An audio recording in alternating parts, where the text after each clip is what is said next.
Flat Stanley, Chapter 5, Arthur's Good Idea.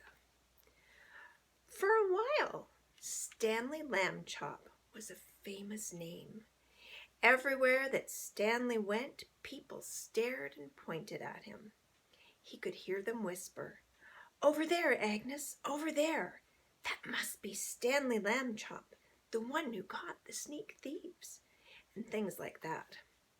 But after a few weeks, the whispering and the staring stopped. People had other things to think about. Stanley did not mind. Being famous had been fun, but enough was enough. And then came a further change, and it was not a pleasant one. People began to laugh and make fun of him as he passed by. "Hello, Super Skinny," they would shout, and even ruder things about the way he looked. Stanley told his parents how he felt. "It's the other kids I mostly mind," he said. "They don't like me anymore because I'm different. Flat." "Shame on them," Mrs. Lambchop said. "It is wrong to dislike people for their shapes, or their religion, or for that matter, the color of their skin." "I know," Stanley said, "only maybe it's impossible for everybody to like everybody." "Perhaps," said Mrs. Lambchop, "but they can try." Later that night, Arthur Lambchop was woken by the sound of crying. In the darkness, he crept across the room and knelt by Stanley's bed. "Are you okay?" he said. "Go away," Stanley said. "Don't be mad at me," Arthur said. "You're still mad because I let you get tangled the day you were my kite." "Skip it, will you?" Stanley said. "I'm not mad. Go away." "Please, let's be friends." Arthur couldn't help crying a little too. "Oh, Stanley," he said, "please tell me what's wrong." Stanley waited for a long time before he spoke. "The thing is," he said, "I'm just not happy anymore. I'm tired of being flat. I want to be a regular shape again, like other people.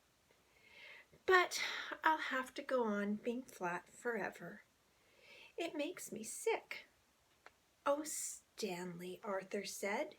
He dried his tears on a corner of Stanley's sheet and could think of nothing more to say.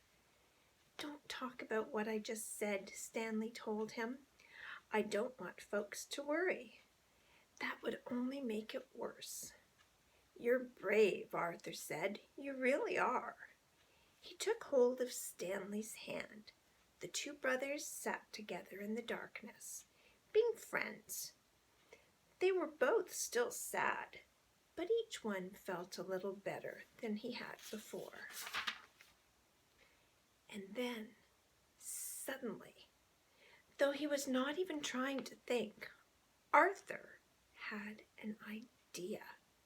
He jumped and turned on the light and ran to the big storage box where toys and things were kept.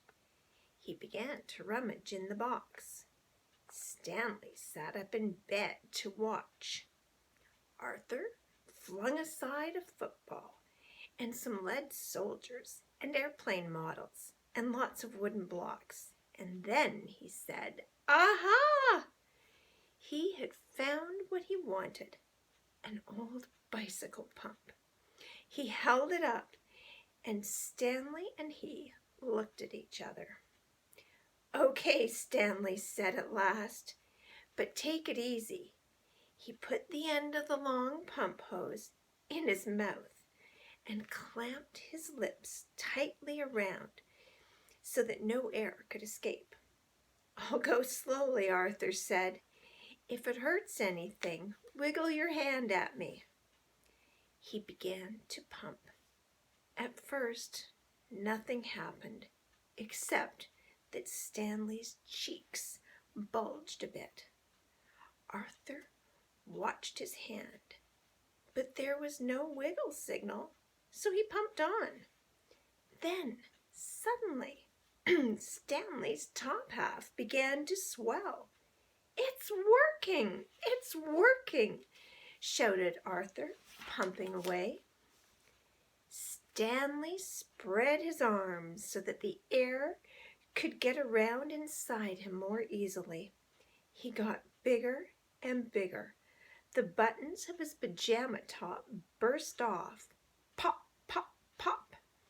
A moment more and he was all rounded out, head and body, arms and legs, but not his right foot. That foot stayed flat. Arthur stopped pumping.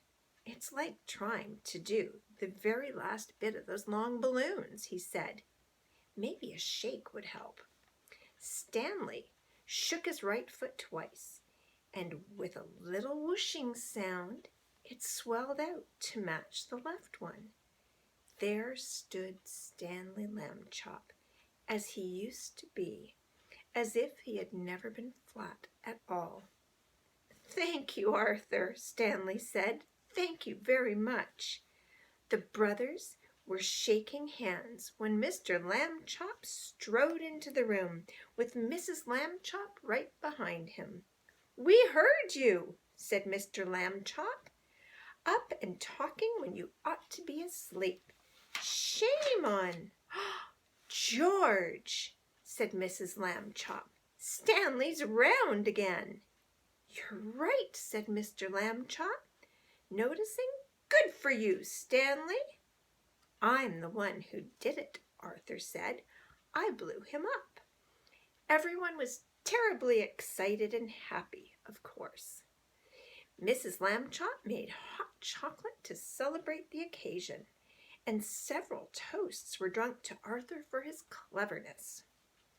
When the little party was over, Mr. and Mrs. Lambchop tucked the boys back into bed and kissed them good night, and then they turned out the light.